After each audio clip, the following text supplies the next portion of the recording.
Hello दोस्तों, this is Sid. Hope you all are doing great. तो मैं प्रिपेयर करता हूँ बैंक एग्ज़ाम के लिए। तो जैसे कि लास्ट वीडियो में मैंने आपके साथ शेयर किया था अपना स्कोर कार्ड, और उसमें मैंने ये बोला था कि मेरी नेक्स्ट वीडियो जो होगी मेरी वो होगी आरआरबी क्लर्क मेंस के अटेम्प्ट्स के बारे में, जिसका एग्ज़ाम अभी 1 फ़रवरी को था। तो बिना कोई टाइम वेस्ट किए सीधे मैं मुद्दे पे आता हूँ। तो जो ओवरऑल मेरे अटेम्प्ट्स थे आरआरबी क्लर्क मेंस में, वो थे 130 आउट ऑफ 200। तो एग्ज़ाम हो ठीक ठाक था, ज़्यादा कुछ टफ नहीं लगा मुझे। मेरे अटेम्प्ट्स थोड़ा जो कम हो गए वो मुझे लगता है रीजनिंग के कारण कम हो गए, और थोड़ा क्वांट के कारण।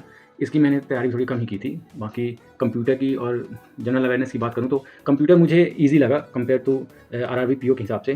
तो कंप्यूटर ज़्यादा टफ नहीं था, ईज़ी था। तो बाकी उसकी रीजनिंग की बात करूँ तो रीजनिंग में मेरे थोड़ा फिर वही गलती, वो पज़ल वाली गलती। तो पज़ल मेरी वो बनी नहीं, वो बन गई थी, मतलब जब मैंने उसको किया था तो वो बन गई थी। मैंने उसमें आंसर भी टिक किए। फिर एक क्वेश्चन आया जिसमें कि आंसर ही नहीं मैच हो रहा था मेरा, तो फिर वो सारे क्वेश्चन मुझे अनटिक करने पड़े।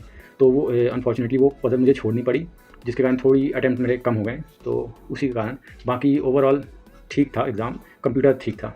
और जनरल अवेयरनेस की बात करूँ तो जनरल अवेयरनेस में स्टैटिक थोड़ा ज़्यादा आ गया था। बाकी मतलब ऐसा था कि न्यूज़ मैंने बहुत पढ़ी थी, दिसंबर की और जनवरी की भी मैंने कवर की थी, तो मतलब रिलेवेंट लग रहे थे, सारे क्वेश्चन मैंने पढ़े हुए थे। तो अब थोड़ा ये दिक्कत हो गई, जो मैंने पढ़ा हुआ था डिटेल वो ऑलरेडी क्वेश्चन में दे दिया था।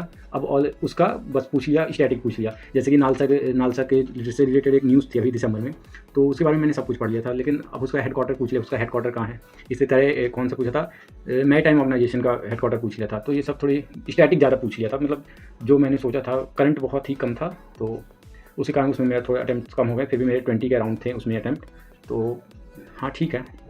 तो यही था मेरा अटेम्प्ट्स आरआरबी क्लर्क मेंस को लेकर। अब फ़िलहाल तो अब कोई एग्ज़ाम है नहीं, ऐसा बोला जा रहा है कि 16 फ़रवरी को आने वाला है आरबीआई असिस्टेंट का वो नोटिफिकेशन। तो हालांकि उसमें पोस्ट कम रहती है, लेकिन फिर भी फिल करेंगे, देखेंगे, उसकी तैयारी करना है।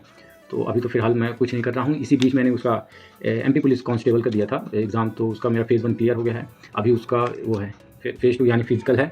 तो इसकी डेट भी आ गई है 23 से फ़रवरी से शायद, तब से स्टार्ट है। तो उसके बाद उसके लिए मुझे फिजिकल करना है, तो जिसके लिए अभी मैं फ़िलहाल थोड़ा बहुत फिजिकल कर रहा हूँ, ग्राउंड जा रहा हूँ। तो थोड़ा दौड़ बहुत, अभी एग्ज़ाम है नहीं कुछ बैंक से रिलेटेड, तो मैं सोचा हूँ उसमें थोड़ा ट्राई कर लिया जाए। तो अभी फ़िलहाल तो ग्राउंड ही जा रहा हूँ। तो यही था मेरी वीडियो, और नेक्स्ट वीडियो में मैं बात करूँगा अपने जो नोटिफिकेशन आएगा आरबीआई असिस्टेंट का, तो उससे रिगार्डिंग थोड़ी सी बात करेंगे। और बाकी ग्राउंड से रिलेटेड थोड़ी बहुत शॉर्ट्स मैं डालता रहूँगा। तो जुड़े रहिए मेरे से, लाइक करिए, सब्सक्राइब करिए। Thank you.